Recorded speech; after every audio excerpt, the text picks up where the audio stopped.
sudah mau mendekati 80%. Apa yang bisa dibaca ini sudah mulai terlihat tren? Saya kira sudah mulai stabil ya. Jadi kalau angka ini terus stabil sampai dengan 100%, maka ya sebetulnya yang akan unggul itu adalah incumbent ya, Ahmad Heriawan dengan Deddy Mizwar.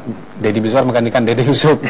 Dede Yusuf malah melorot ke nomor 3 dan kejutannya adalah Rieke dan Teten ya, karena bisa nyodok dengan begitu cepat, walaupun kejutannya baru kejutan besar, belum kejutan luar biasa gitu ya, karena luar biasa itu kalau bisa menang ya, menang telak. Nah, ini angka sudah 80%, jadi ya saya kira memang selisihnya ini kan antara pasangan nomor 5 dengan pasangan nomor 4 itu sekitar 3-4% lah. Jadi 3-4% saya kira kalau kita bicara pemilih Jawa Barat yang 32 juta, 32,5 juta orang itu jatuhnya besar itu. Karena 1% itu berarti sama 10% sama dengan sekitar 3 juta dan 1% itu sama dengan 300.000. Jadi perbedaan sekitar 3% itu bisa berarti suara sekitar 1 juta barangkali. Oke, Mas Kodari, gitu kalau misalnya kita lihat 80,22%, bisakah juga kita melihat tren ini akan terjadi di satu putaran saja atau 2 putaran? Pada intinya aturan mengatakan kalau suara calon ada yang di atas 30%, maka dia satu putaran. Dan angka 31 ya sepengetahuan saya ya, itu di atas 30%, begitu. Baik, kita boleh lihat per dapil. Kita akan bahas juga bagaimana perolehan suara di dapil-dapil. Iya, di dapil-dapil barangkali. Kalau bisa dimunculkan. Iya. Nah, kita lihat dapil 8 ya. Dapil 1 dulu. Dapil 1 dulu. Dapil 1 itu udah Kota Bandung dan Kota Cimahi. Data yang masuk 75%. Yang unggul adalah Ahmad Heriawan ya. Nomor 2-nya juga Rieke. Lalu kemudian nomor 3-nya Dede. Jadi mirip dengan pola di tingkat provinsi. Kalau bisa ke dapil 2. Dapil yang lain? Ini total ya. Dapil 2 dapat datanya 83%. Nomor 1-nya adalah Aher. Nomor 2-nya adalah Dede. Ya, jadi agak beda dengan tingkat provinsi. Bandung. Dapil 2 itu adalah Kabupaten Bandung dan Kabupaten Bandung Barat. Nomor Rieke di situ nomor 3 ya. Daerah pemilihannya. Nomor 1 dan nomor 2 tetap di bawah. Oke. Berikutnya. Lalu kemudian dapil 3. Dapil 3 adalah Kabupaten Cianjur dan Kota Bogor. Nah, ini kampusnya ada di sini. Nah, di kampusnya ada sekalian ini yang nomor 1 adalah Aher. Nomor 2 ya. Nomor 3 Dede Yusuf. Pada senang nonton sinetron kayaknya. Ya. Lalu kemudian nomor 2 adalah incumbent Aher dan kemudian Rieke itu nomor 3. Jadi polanya beda sekali di mana? Di dapil 3 ini. Oke, lanjut. Oke. Bisa geser. Sekarang kita masuk dapil 4, Kabupaten Sukabumi dan Kota Sukabumi. Di sini keunggulan Aher itu tinggi ya, jauh di atas keunggulan di tingkat provinsi. Dan kalau mendengarkan penjelasan dari teman-teman tadi, memang ini daerah kelahirannya Dede Yusuf, Ahmad Heriawan. Nomor 2 adalah Rieke, nomor 3 Dede Yusuf, malah dengan angka yang di bawah dari rata-rata provinsi. Bisa dilanjut. Silakan. Kita masuk ke dapil 5. Dapil 5 hanya satu kabupaten, yaitu Kabupaten Bogor. Ya, Kabupaten Bogor itu untuk pemirsa yang belum tahu, disitulah letak yang namanya puncak. Ini semua tahu. Jadi di Kabupaten Bogor ini di dapil 5 nomor 1 adalah Aher 35%. Lalu kemudian nomor 2 itu adalah Dede Yusuf 29%. Tapi daerah dapil 5 bukan daerahnya Dede. Dapil 5 mungkin barangkali katanya daerahnya Dede ya, tapi di sini P3 kuat ya, karena kebetulan bupatinya adalah ketua P3. Jadi itu dapil P3 dan ini kontribusinya besar karena dapil 5 atau Kabupaten Bogor ini adalah kabupaten terbesar se-Indonesia, bukan cuma se-Jawa Barat, se-Indonesia. Iya, karena jumlah penduduknya yang mencapai 4 juta. Baik, kita geser next ke dapil 6. Ke dapil 6 ini tetangga Jakarta, yaitu Kota Bekasi dan Kota Depok. Ya, ini megapolitan nih. Megapolitan ya.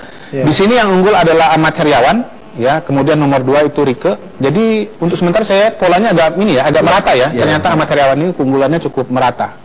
Oke, lanjut. Baik. Kita geser ke dapil 7. Dapil 7 itu Kabupaten Purwakarta, Kabupaten Karawang dan Kabupaten Bekasi. Signifikan. Nah, di sini berbeda dengan pola di tingkat provinsi, di mana yang nomor 5 Rieke itu adalah yang tertinggi dapat 32%. Lalu kemudian nomor 2-nya adalah Dede Yusuf dan incumbent Ahmad Heriawan itu nomor 3 justru. yang dianalisis sebelumnya di sini memang banyak itu daerah Industri. dan banyak Industri. Berarti kampanye yang dilakukan di nomor urut Ya. 5 berhasil. Berhasil. Jadi karena kawasan ini merupakan kawasan industri, wilayah-wilayah yang memang pertumbuhan ekonominya cukup signifikan. Saya rasa isu-isu ada pekerjaan proses identifikasi lah ya, antara daerah dengan apa latar dengan belakangnya. tokohnya. Mungkin begitu, mungkin juga penjelasannya bahwa tingkat dukungan kepada nomor 5 ini tidak merata, artinya tidak bisa meraih segmen lain. Segmen gitu. lain. Ayo difokuskan saja. Ada ke difokuskan, sana. Karena terlalu segmented bahasa buruh dan gerakan-gerakan buruh itu kan masif mendukung dia, tapi kelompok lain tidak. Gitu. Baik, Oke. kita lanjut ke Dapil 8. Dapil 8 data masuk 87%. Dapil 8 ini adalah Kabupaten Cirebon, Indramayu daerah dan Kota Yance Cirebon. nih. Ini daerah Yance. Dan memang kita lihat di sini Pak Yance paling gagah ya. Dengan angka Ada kandidat nomor 5 yang lebih Masih bawah. Iya, tapi tetap gagah kan dibandingkan daerah lain kan yang yang paling gagah di daerah dapil ini gitu Iya ya. betul, gagah walaupun belum bisa jadi jawara. Jawaranya di sana masih Rike dan dibanding dapil lain gitu Iya, iya. Jadi gagah lah dibanding dapil yang lain. Ya, oke, lanjut. Oke. Kuat di daerahnya. Kemudian dan itu tadi kelihatannya daerah di mana Dede Yusuf sampai sejauh ini paling lemah ya, cuma 14%.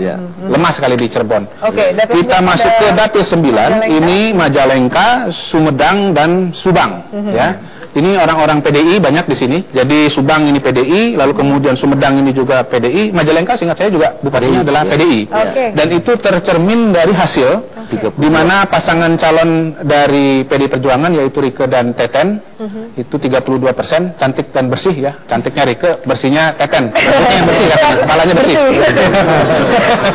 Kepalanya bersih.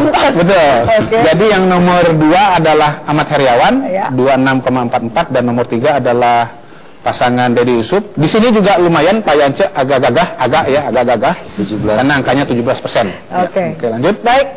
Ke dapil 10. Geser dapil 10 ya, angka 10 dapil 10. Nomor 1 di sini sebentar, dapil Ciamis, 10 adalah Kuningan, Ciamis, Banjar. Kuningan dan Kota Banjar. Dan kita lihat di sini pencapaian tertinggi ada di Ahmad Heriawan, angkanya 38. Ya. Sampai saat ini adalah yang tertinggi di antara semua kabupaten kota yang lain. Nomor 2-nya adalah Dede Yusuf. Ya.